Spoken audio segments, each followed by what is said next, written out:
Good morning all of you. पुनः स्वागत है आपका अपने चैनल बुढ़ानिया पॉलिटी पर। डियर फ्रेंड्स, हर इंसान का एक अपना लक्ष्य होता है। उस मंजिल तक पहुंचने के लिए चाहे कितनी ही कठिनाई बाधा संकट क्यों न आ जाए, लेकिन उसको हमेशा वहां तक पहुंचने के लिए प्रयत्न करना चाहिए। पतंग को पता होता है कि तेरा अंत एक कचरे का पात्र है, तेरा अंत एक कचरा है, लेकिन फिर भी वो आसमान छूने का हौसला रखती है। कहते हैं, परिंदों को नहीं दी जाती तालीम उड़ानों की, परिंदों को नहीं दी जाती तालीम उड़ानों की, वो खुद ही तय करते हैं दूरी आसमानों की। रखता है जो हौसला आसमान छूने का, नहीं होती है परवाह उन्हें गिर जाने की, नहीं होती है परवाह उन्हें गिर जाने की। जो लोग अपनी मंजिल तक जाना चाहते हैं उन्हें गिरने की कोई परवाह नहीं होती है। इसलिए अपना टारगेट निश्चित कीजिए, लक्ष्य निर्धारित कीजिए, लक्ष्य को पाने के लिए अपना 100% लगाइए, अपना जितना भी बल शक्ति परिश्रम मेहनत है वो लगाइए। एक दिन अवश्य ही लक्ष्य आपके पास आ जाएगा और दुनिया आपको सैल्यूट करेगी। इसी चरण में मैं आज नया टॉपिक शुरू करने जा रहा हूं। पॉलिटिकल साइंस से संबंधित बिल्कुल नया टॉपिक, सरकार। सरकार ऐसा शब्द जो छोटे बच्चे से लेकर बड़े तक हमेशा ही सुनने को आता है कि सरकार किसे कहते हैं, सरकार किसको कहा जाता है। देखिए, कुछ निश्चित व्यक्तियों का समूह है जो चाहे केंद्र में हो चाहे राज्य में हो, निश्चित अवधि के लिए निश्चित पद्धति के अनुसार शासन चलाते हैं, उन्हें सरकार कहते हैं। क्या बताया मैंने? निश्चित व्यक्ति कहा, निश्चित व्यक्तियों और निश्चित अवधि और निश्चित पद्धति में शासन करना क्या कहलाता है? सरकार कहलाता है। सरकार पूरे भारत में, जैसे ये पूरा इंडिया है, ये भारत की सरकार है, ये केंद्र सरकार यानी भारत की सरकार है। इसी प्रकार ऐसे ऐसे ऐसे ऐसे ऐसे जितने भी राज्य है, ये है राज्य सरकार, राज्यों की अपनी सरकार।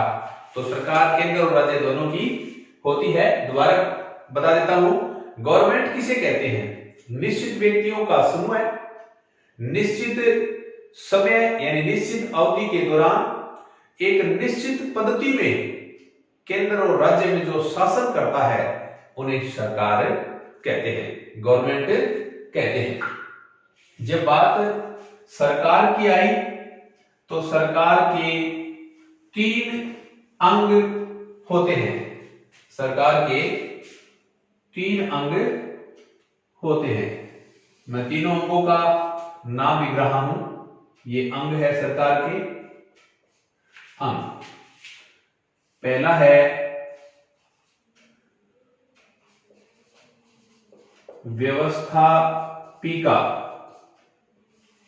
व्यवस्थापिका, एक अंग का नाम है व्यवस्थापिका, दूसरे अंग का नाम है कार्यपालिका, कार्यपालिका, और तीसरे अंग का नाम है न्यायपालिका, न्यायपालिका।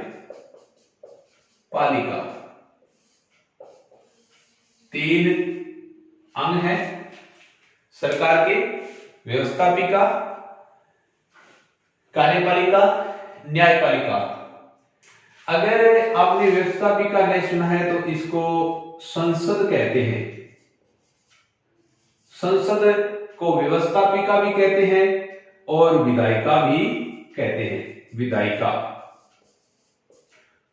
विधायिका विधायिका इसलिए कहते हैं क्योंकि ये विधि बनाती है। विधि यानी कानून, विधि यानी कानून।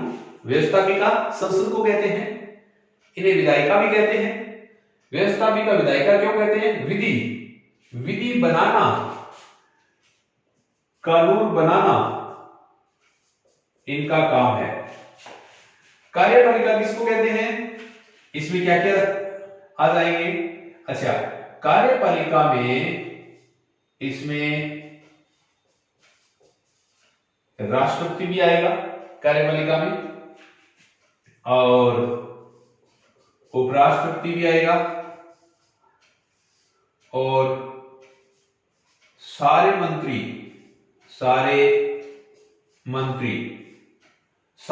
का मतलब पीएम भी इसमें आएगा, यानी प्रधानमंत्री यानी सभी मंत्री इसमें शामिल हो जाएंगे, टोटल मंत्री। अच्छा, न्यायपालिका इनका काम है कानून बनाना, इनका काम है कानून लागू करना। कार्यपालिका किसको कहते हैं? इन सभी को कार्यपालिका कहते हैं। राष्ट्रपति, उपराष्ट्रपति, सारे मंत्री, प्रधानमंत्री, इनको कार्यपालिका कहते हैं। इनका काम है कानून बनाना, ये कानून बनाएंगे, ये कानूनों को लागू करेंगे और ये कानून की व्याख्या करेंगे। व्याख्या का मतलब है समीक्षा करेंगे, कानूनों की व्याख्या करेंगे, कानूनों को लागू करेंगे और ये कानून बनाएंगे। सरकार के 3 अंग हैं, तीनों के बारे में मैंने संक्षेप में बताया है। सरकार किसे कहते हैं ये बता दिया। सरकार के व्यवस्थापिका संसद को ही कहते हैं, विधायिका कहते हैं, क्योंकि विधि यानी कानून, विधि बनाने का काम है, इसलिए इसे विधायिका कहते हैं। इनका क्या काम है? कानून बनाना विधायिका का काम है। कार्यपालिका का क्या काम है? कानूनों को लागू करना। जब कोई कानून बना दिया है, कानून को लागू करना। जैसे हाल ही की घटना बताऊं, जैसे किसानों से संबंधित 3 कानून अभी भी बनाए गए हैं, भूमि से संबंधित, किसानों से संबंधित कानून 3 बनाए गए। अभी भी कानून बनाए कि इन्होंने कानून बनाए। उन कानूनों को लागू किसने किया? इन्होंने लागू किया। उन कानूनों को कोर्ट में लेके जाएगा तो व्याख्या कौन करेगा? न्यायपालिका उनकी व्याख्या करेगा। अगर कोई ऐसे कानूनों को कोर्ट में ले जाना चाहता है तो उनकी व्याख्या करना काम न्यायपालिका का है। तो सरकार के ये तीनों अंग हो गए हैं। सरकार ऊपर केंद्र में और नीचे राज्य में समान है। जैसे केंद्र में राष्ट्रपति तो राज्य में राज्यपाल, केंद्र में प्रधानमंत्री तो राज्य में मुख्यमंत्री, ऐसे ही एक क्रम है। तो अब इनकी मैं अलग अलग व्याख्या करने जा रहा हूं, भारत सरकार को पढ़ने जा रहे हैं। जब बात ये आए, जब अपना टॉपिक ये आए राष्ट्रपति, टॉपिक जब ये आ जाए राष्ट्रपति यानी कार्यपालिका,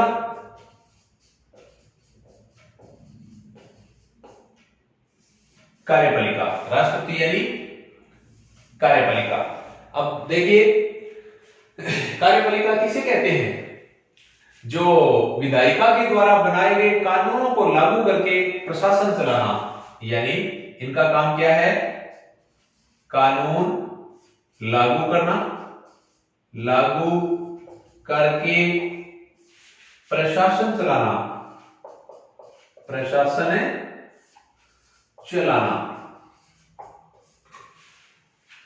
कार्यपालिका का काम क्या है? कार्यपालिका का काम बता रहा हूं मैं, कानूनों को लागू करके और प्रशासन में चलाना। राष्ट्रपति बाद में पढ़ेंगे, पहले इनका नॉलेज ले लेते हैं। इसलिए अपना आज का टॉपिक है कार्यपालिका पूरी दुनिया के लिए अध्ययन करेंगे। कार्यपालिका किसे कहते हैं? कार्यपालिका अलग अलग देशों में क्या नाम है? एग्जीक्यूटिव।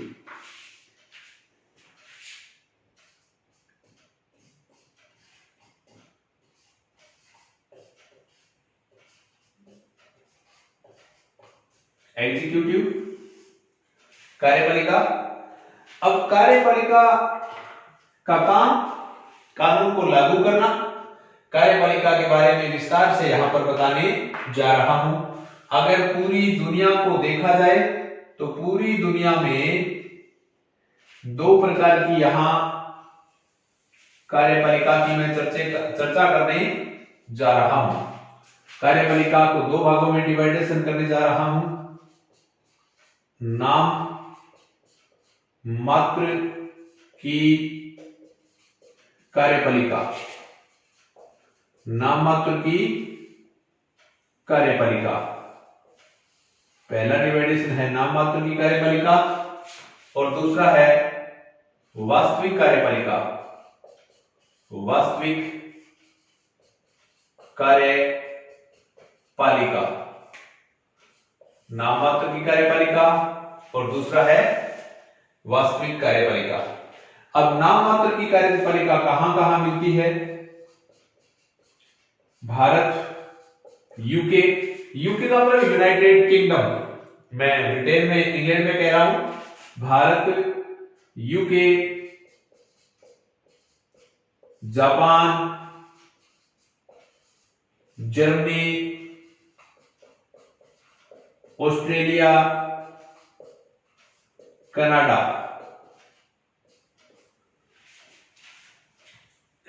नाम मात्र की कार्यपालिका और वास्तविक कार्यपालिका, ये अलग अलग कार्यपालिका के प्रकार बताए हैं। नाम मात्र यानी संसदीय शासन। अब देखिए, नाम मात्र की कार्यपालिका को यहां पर दो भागों में डिवाइडेशन कर रहे हैं। नाम मात्र की जो कार्यपालिका है इसको दो भागों में बांट रहे हैं। नाम मात्र की कार्यपालिका को एक है पैतृक, पैतृक यानी वंशानुगत, इसे क्या कहेंगे? वंशानुगत। और दूसरी है निर्वाचित, निर्वाचित। मैं नाम मात्र की कार्यपालिका को दो भागों में बांट रहा हूं।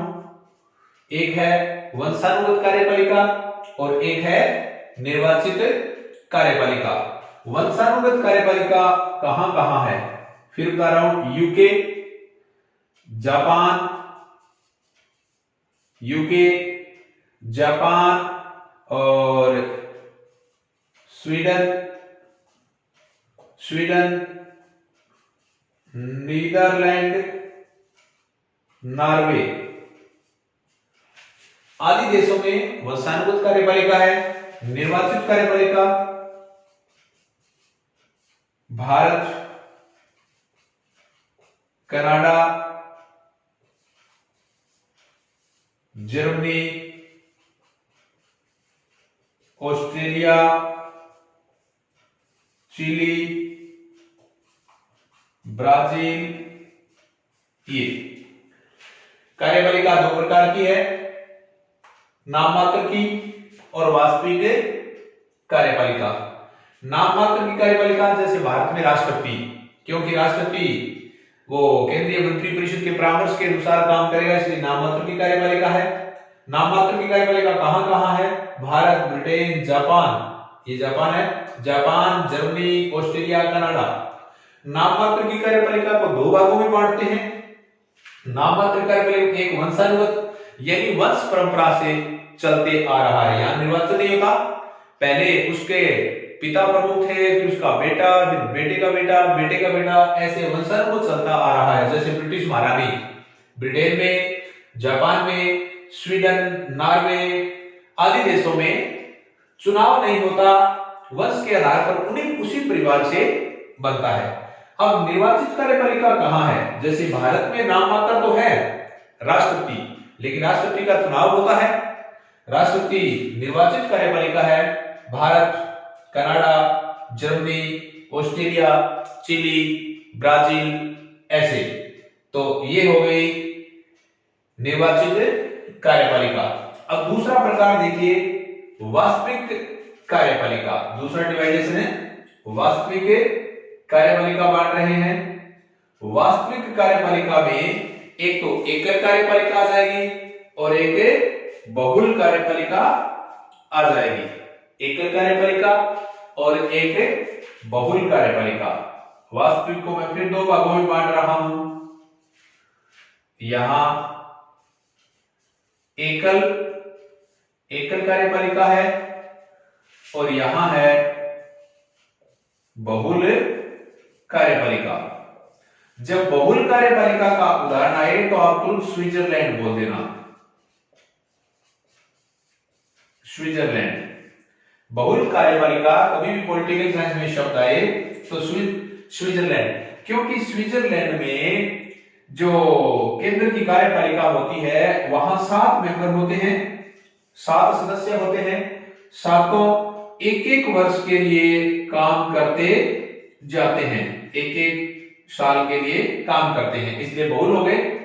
एकल कार्यपालिका, एकल जैसे एक प्रधान होता है वो एकल कार्यपालिका हो गई। तो मैं क्योंकि डायग्राम आगे बढ़ा है इसलिए इसको फिर मैं मिटाने जा रहा हूं। कार्यपालिका दो भागों में, नाम मात्र की, वास्तविक। जब कार्यपालिका के पास नाम मात्र की शक्ति हो तो नाम मात्र की आ जाएगी। जब हकीकत वास्तविक शक्ति हो, जैसे भारत में प्रधानमंत्री और मंत्रिपरिषद वास्तविक कार्यपालिका है। दुनिया में कहां कहां नाम मात्र की मिलती है, मुख्य बताने जा रहा हूं। Bharat, Britain, Japan, Germany, Australia, Canada. नाम मात्र की कार्यपालिका को दो भागों में बांट रहे हैं। एक वंशानुगत कार्यपालिका जहां कोई चुनाव नहीं होता, जैसे यूके यानी Britain, Japan, Sweden, Netherlands, Norway आदि वंशानुगत। निर्वाचित कार्यपालिका जैसे भारत में हमेशा चुनाव होता है, Bharat, Canada, Germany, Australia, Chile, Brazil आदि यहां निर्वाचित। ये नाम मात्र। अब देखिए दूसरा बहुल वास्तविक कार्यपालिका। वास्तविक कार्यपालिका जैसे भारत में जाए नाम मात्र कार्यपालिका कौन है, राष्ट्रपति नाम मात्र की कार्यपालिका है। वास्तविक कार्यपालिका आ जाए तो प्रधानमंत्री क्या है, वास्तविक कार्यपालिका को दो भागों में बांटते हैं। जब सारी शक्ति एक के पास हो तो एकल कार्यपालिका की, जब सारी शक्ति एक व्यक्ति के पास आ जाए, एक के पास हो पावर तो एकल, बहुत सारे लोगों के पास हो तो बहुल। जैसे स्विट्जरलैंड में 7 व्यक्तियों के पास है तो बहुल कार्यपालिका। अब इसको मैं आगे और डिवाइडेशन करने जा रहा हूं। एकल कार्यपालिका का वर्गीकरण आगे और करने जा रहा हूं। एकल कार्यपालिका में दो भागों में बांटेंगे, स्थायी कार्यपालिका और अस्थायी कार्यपालिका। बहुल कार्यपालिका तो दुनिया में आप स्विट्जरलैंड में देखेंगे, क्योंकि कार्यपालिका शक्ति सिर्फ बहुत सारे लोगों के पास होती है, 7 व्यक्तियों के पास कार्यपालिका की शक्ति होती है। अब मैं यहां बता रहा हूं एकल कार्यपालिका। एकल कार्यपालिका। अब एकल कार्यपालिका को दो भागों में बांटने जा रहे हैं। एकल कार्यपालिका को दो भागों में बांटने जा रहे हैं। यहां है अस्थायी को राजनीतिक कार्यपालिका भी कहते हैं, राजनीतिक। और दूसरी है स्थायी कार्यपालिका। स्थायी कार्यपालिका को प्रशासनिक कार्यपालिका भी कहते हैं। एकल कार्यपालिका के दो प्रकार है, अस्थायी, राजनीतिक। जैसे अस्थायी जो निर्वाचित होकर के प्रतिनिधि आते हैं, उनका कार्यकाल 5 साल, 4 साल या 6 साल है, लेकिन अस्थायी है वो 60 साल की उम्र तक नहीं रहेंगे। एक बार चुनाव जीत गए तो रहेंगे और फिर अपने घर पे बैठ सकते हैं। इसलिए राजनीतिक कार्यपालिका हमेशा अस्थायी होती है। स्थायी कार्यपालिका होते हैं सरकारी नौकर यानी नौकरशाही, नौकरशाही, नौकरशाही। सरकारी कर्मचारी है उसमें क्या है, निश्चित योग्यता होती है। निश्चित योग्यता में ज्वाइन करने के बाद आमतौर पर 60 वर्ष तक काम करते हैं वो, इसलिए स्थायी कार्यपालिका सरकारी। अस्थायी कार्यपालिका राजनीतिक। अस्थायी कार्यपालिका दुनिया में अलग अलग देशों से अलग अलग प्रकार है। अस्थायी कार्यपालिका के अलग अलग देशों में अलग अलग प्रकार है। कुछ तो है लोकतांत्रिक, लोकतांत्रिक देशों में क्या है, और सर्वाधिकारवादी, अधिकारवादी, सर्वाधिकारवादी। सर्वाधिकारवादी शासन वो होता है जो जबरदस्ती से शासन होता है, जबरदस्ती का। और ये होता है विकासशील, विकासशील यानी तीसरी दुनिया के जो देश है वो विकासशील। उपनिवेशवादी, उपनिवेशवादी, तीसरी दुनिया के उपनिवेशवादी। विकासशील का मतलब है, यहां मैं उपनिवेश शब्द काम में ले रहा हूं, उपनिवेश।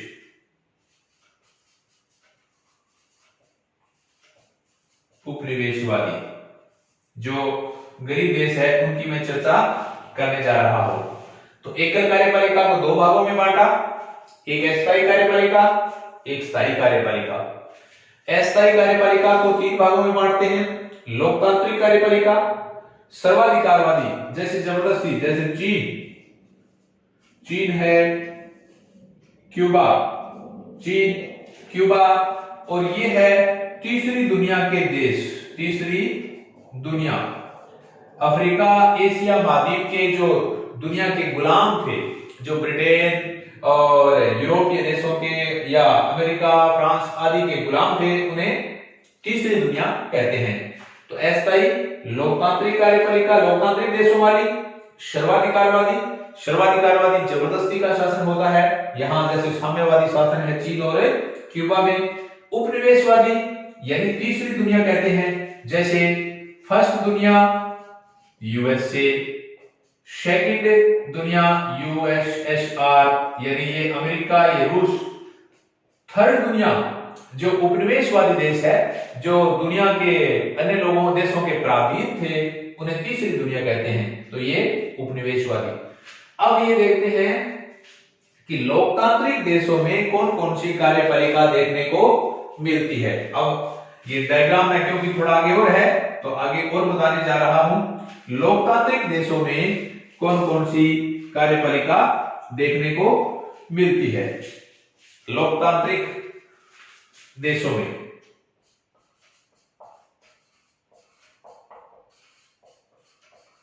लोकतांत्रिक देशों, लोकतांत्रिक देशों की कार्यपालिका, लोकतांत्रिक देशों की कार्यपालिका अलग अलग देखेंगे पूरी दुनिया में, तो अलग अलग देशों में अलग अलग प्रणाली है। यहां है संसदीय शासन, संसदीय शासन। दूसरा जो प्रकार है वो है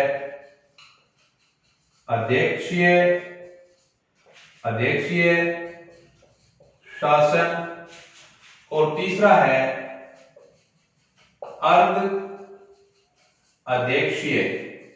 एक संसदीय शासन प्रणाली है, एक अध्यक्षात्मक शासन प्रणाली है, और तीसरा है अर्ध अध्यक्षात्मक। अब संसदीय शासन कहां कहां है?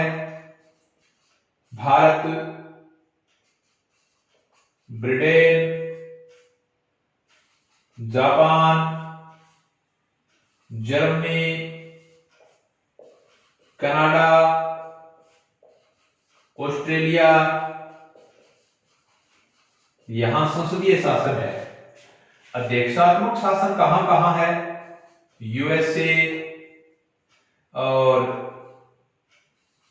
दक्षिण अफ्रीका, ब्राजील, यहां अध्यक्षात्मक शासन है। अब अर्ध अध्यक्षीय क्या होता है? न तो अध्यक्षीय होता है न संसदीय होता है। अर्ध अध्यक्षात्मक शासन, जैसे फ्रांस, क्योंकि कुछ लक्षण संसदीय के हैं कुछ अध्यक्षात्मक के हैं। फ्रांस, श्रीलंका और सोवियत संघ यानी सोवियत रूस, ये तीसरे प्रकार की शासन प्रणाली है। सबसे महत्वपूर्ण पार्ट आज का ये है, अगर इस टॉपिक को क्लियर कर लोगे तो बार बार ये प्रश्न उठ करके आता है कि संसदीय शासन किसे कहा जाता है। संसदीय शासन बताने जा रहा हूं आराम से। संसदीय शासन जब व्यवस्थापिका यानी संसद में से कार्यपालिका चुनी जाती है। संसदीय शासन में व्यवस्थापिका में से कार्यपालिका चुनी जाती है। नंबर 2, संसदीय शासन में कार्यपालिका और व्यवस्थापिका में घनिष्ठ संबंध होता है। नंबर 3, संसदीय शासन में नाममात्र और वास्तविक दो प्रकार की कार्यपालिका होती है, वो है संसदीय शासन। फिर रिपीट कराऊं, कार्यपालिका व्यवस्थापिका में से कार्यपालिका चुनना। नंबर 2, कार्यपालिका और व्यवस्थापिका में घनिष्ठ संबंध होना। नंबर 3, दो प्रकार की कार्यपालिका, नाममात्र और वास्तविक। इन देशों में संसदीय शासन है। दूसरा सुनिए ध्यान से, अध्यक्षात्मक शासन। अध्यक्षात्मक शासन क्या होता है? जब कार्यपालिका और व्यवस्थापिका अलग अलग होते हैं, स्वतंत्र होते हैं। कार्यपालिका और व्यवस्थापिका अलग अलग होते हैं, स्वतंत्र होते हैं। नंबर 2, कार्यपालिका और व्यवस्थापिका में कोई संबंध नहीं होता है, कोई रिलेशन नहीं होता है। नंबर 3, इन्हें राष्ट्रपतीय शासन भी कहते हैं, क्योंकि राष्ट्रपति के पास ही सारी पावरें होती है, इन्हें राष्ट्रपतीय शासन कहते हैं। अमेरिका, दक्षिण अफ्रीका, ब्राजील आदि देशों में अध्यक्षात्मक शासन देखने को मिलता है। दोबारा तो रिपीट कर रहा हूं, अध्यक्षात्मक शासन, कार्यपालिका और व्यवस्थापिका में कोई संबंध नहीं होता है, कार्यपालिका और व्यवस्थापिका स्वतंत्र होती है, कार्यकाल निश्चित होता है, इन्हें राष्ट्रपतीय प्रशासन भी या शासन भी कहते हैं। इन देशों में ये अध्यक्षात्मक शासन है। अब देखिए अर्ध अध्यक्षात्मक, जिन देशों में कुछ बातें संसदीय शासन की है, कुछ बातें अध्यक्षात्मक शासन की है, वहां अर्ध अध्यक्षात्मक शासन पाया जाता है। यानी कुछ संसद की बातें, कुछ अध्यक्षात्मक की बातें। अर्ध अध्यक्षात्मक वाले देश कौन कौन से हैं? फ्रांस, श्रीलंका, रूस आदि अर्ध अध्यक्षात्मक शासन के देश है। अब एक प्रश्न बचता है कि कार्यपालिका के काम, कार्यपालिका के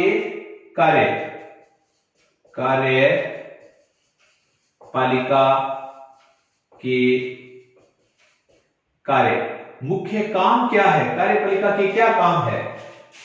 नंबर 1, पहला है प्रशासन, संचालन।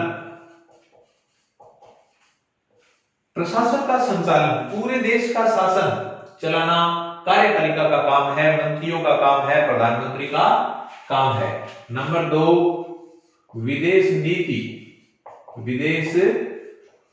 नीति, अंतरराष्ट्रीय संबंध कार्यपालिका का मुख्य काम माना जाता है। दूसरे देशों के साथ संधि करना, समझौते करना आदि मुख्य काम है। तीसरा है कानूनों का क्रियान्वयन। जो कानून व्यवस्थापिका ने बना दिए उन्हें अच्छी तरह से लागू करना किसका काम है? कार्यपालिका का काम कहलाता है। नंबर 4,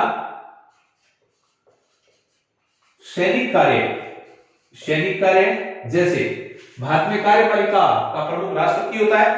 राष्ट्रपति तीनों सेनाओं का प्रमुख होता है, तीनों सेना के प्रमुखों की नियुक्ति करता है, ये राष्ट्रपति का है। राष्ट्रपति किसी सजा को कम कर सकता है, माफ कर सकता है, तो ये आ गया न्यायिक कार्य। 5वां है न्यायिक कार्य।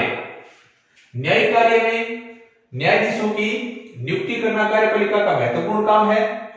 और न्यायिक कार्य के अंतर्गत राष्ट्रपति के पास अधिकार होता है किसी सजा को कम करे, माफ करे या सजा की प्रकृति में बदलाव कर दें।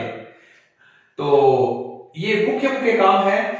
और एक छठा है प्रदत्त व्यवस्थापन। प्रदत्त व्यवस्थापन बार बार आपके आएगा। प्रदत्त व्यवस्थापन क्या है? ये वर्तमान शब्दावली है, नवीनतम शब्दावली है।